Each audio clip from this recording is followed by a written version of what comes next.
welcome to the Minnesota Black Robe Regiment channel. Welcome back if you're a frequent visitor. As I film this particular video, or shoot this particular video if you will, it is Constitution Day. I wanted to have a video done and up for today that was specifically about the Constitution and Christian values and Reformed Baptist Christian thought when it comes to the United States and the Constitution in particular. Instead, I released a video that was specifically about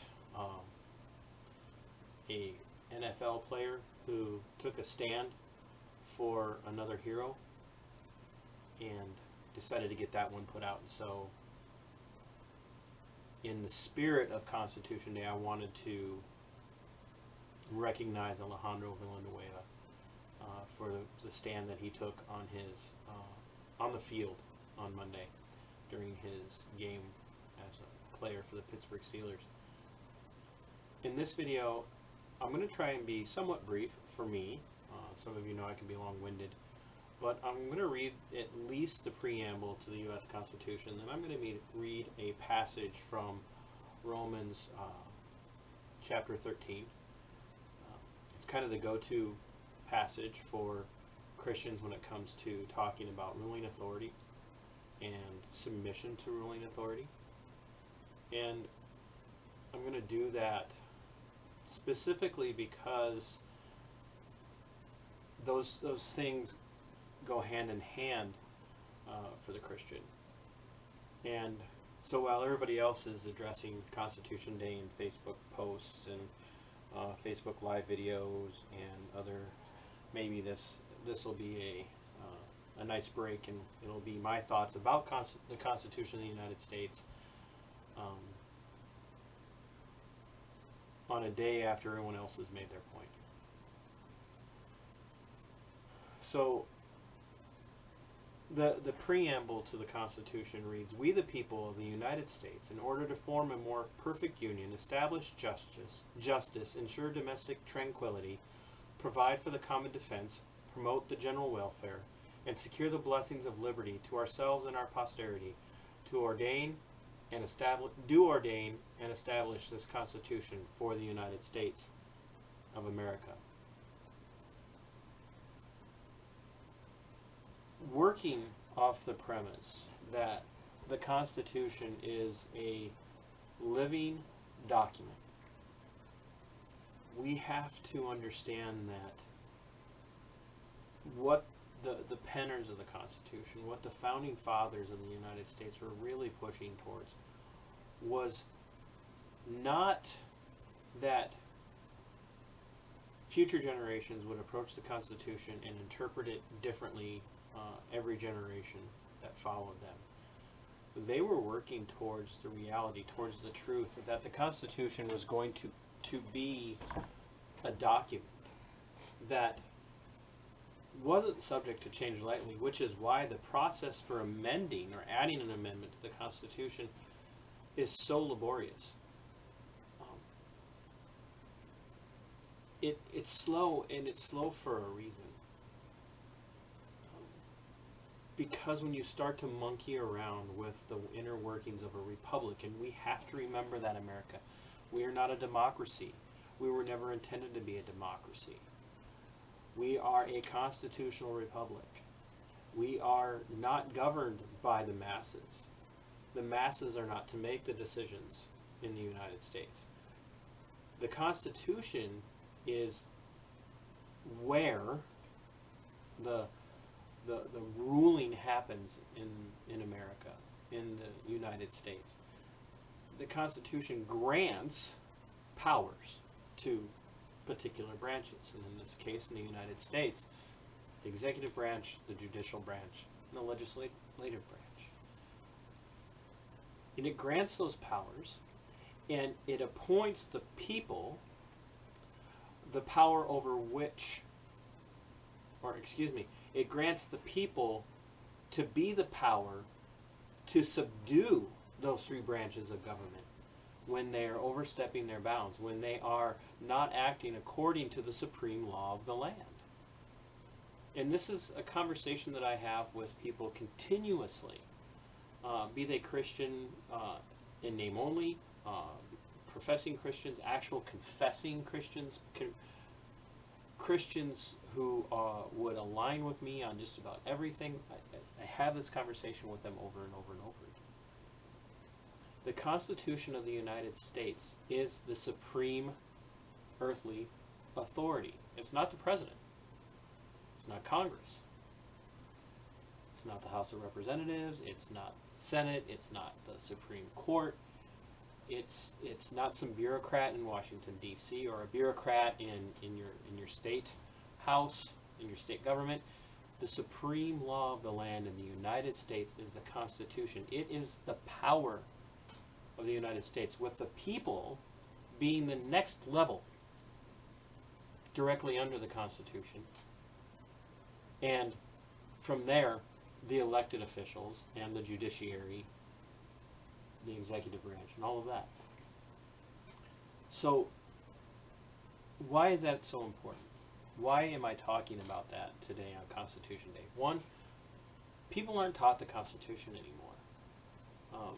You have to go pretty far and search pretty wide in the United States to find a single school, especially within the government school districts and the government system, that teaches civics the way it's intended to be taught, that teaches government the way it's meant to be taught, that teaches the Constitution as the Constitution was intended to be read and taught by our forefathers.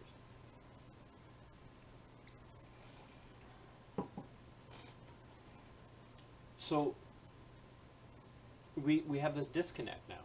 The Constitution is just kind of this magnificent, well-protected scroll of paper that is in the National Library, and it's protected. And I mean, we've all seen National Treasure. Well, we haven't all seen it. I'm assuming quite a few of us have seen it. And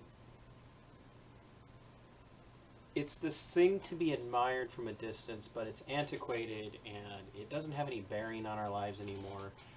And we talk about things like liberty, and I'm really focusing on saying liberty. Liberty that we see of speech, the First Amendment, the liberty to keep and bear arms for the defense of the people against tyranny, the liberty to be free from unlawful searches and seizures, the liberty to not have punitive bonds set against us, the liberty to not have our homes taken from us, to have troops quartered in our homes at the point of a gun. All of those things. It's not this antiquated, just this passé thing. It's this real thing that enumerates these natural rights that were granted unto us by God according to the penners of the Constitution, according to our forefathers, according to the founding fathers of the United States.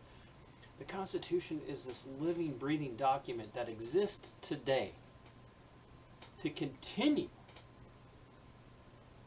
to breathe that light, that pursuit of joy, that pursuit of happiness, that pursuit of life, that pursuit of liberty, to guarantee us the liberty to do those things. And so we come to a day like Constitution Day, which should be, by my estimation, ultimately should be the greatest holiday, national holiday in the United States. More so than the 4th of July, more than Labor Day, more than Memorial Day, more than any other day that we set aside. Constitution Day should be the day that we truly, as American people, take time to reflect on the lives that have been lost to defend us from tyranny, on the lives that have been lost to free others from tyranny.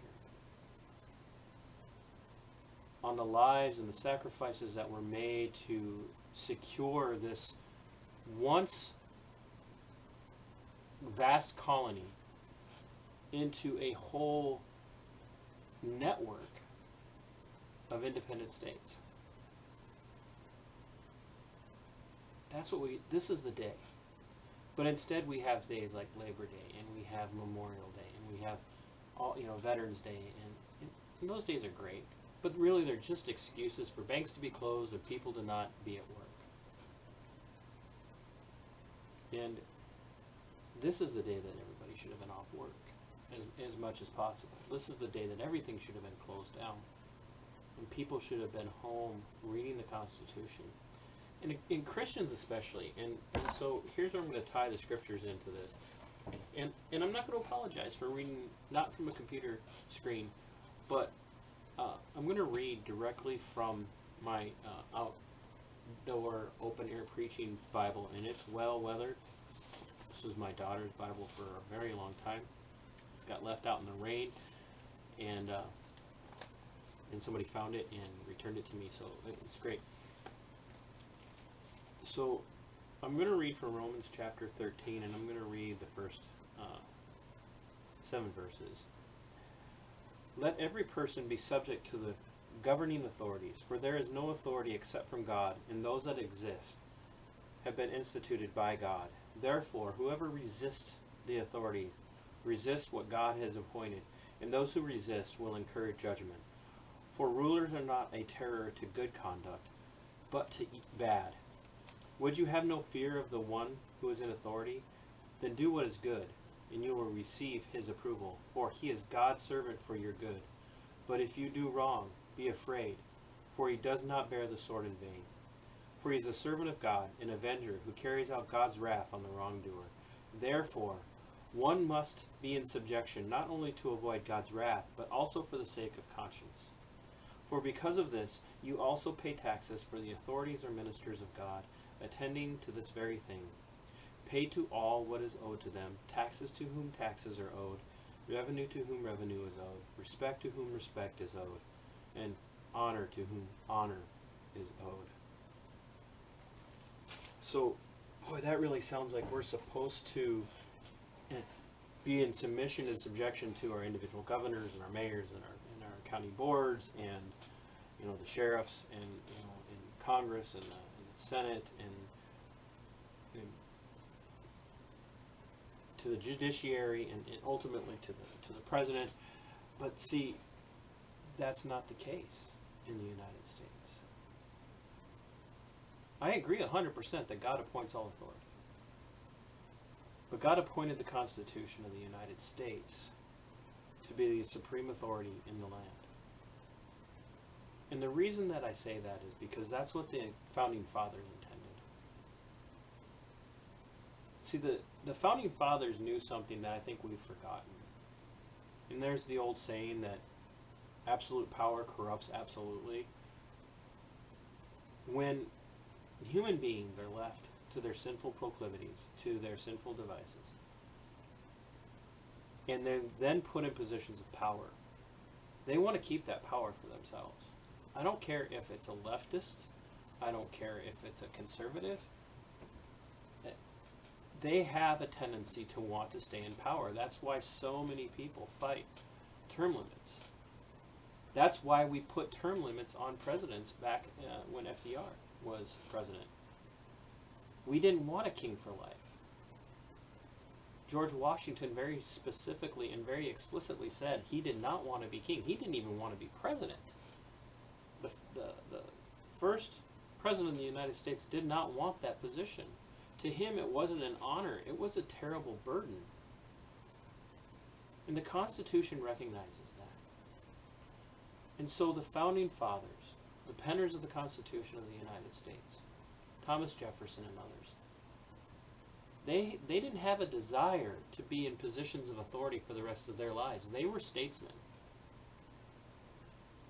They were farmers. They were business owners. They were entrepreneurs who went and served for a short period of time, and then they returned to their business. Because the Constitution governed the people. And the people oversaw the governing authorities that they voted for. And those people were beholden to do what the people said, and the people were beholden to do what the Constitution said, and we have lost sight of that today. So it breaks my heart, really, that I have Christians arguing for full submission to tyrannical rules by tyrannical wannabe tin pot dictators and despots in the United States, in different states and different counties and different cities and municipalities,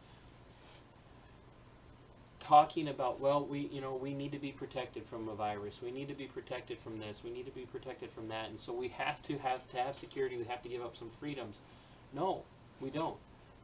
Our liberties provide our security. We have to remember that. If you're going to take one thing away from Constitution Day, if 10 of you watch this and you take one thing away from this video, remember that the Constitution doesn't give us rights, it enumerates our rights. It highlights, it illuminates the rights that God has given us. And it's those rights, those liberties, that secure our safety, that secure our common good, that secure our welfare, that secure the blessings of liberty, and secure those things for our posterity going forward, for the future generations that will follow us. That's very important. So if you, as I said, are one of the 10 people that will watch this video, please, for the love of future generations, read the Constitution, study it, learn it, recognize it for what it is, recognize it as the supreme ruling authority of this land, and start holding yourself accountable to the Constitution, and then start holding the people that you have elected accountable to the Constitution, no matter the party that they're in, no matter how much you might agree with them on things. And do that not just for yourself, but do that for the future generations. And remember, to resist tyranny is to be obedient to the Constitution.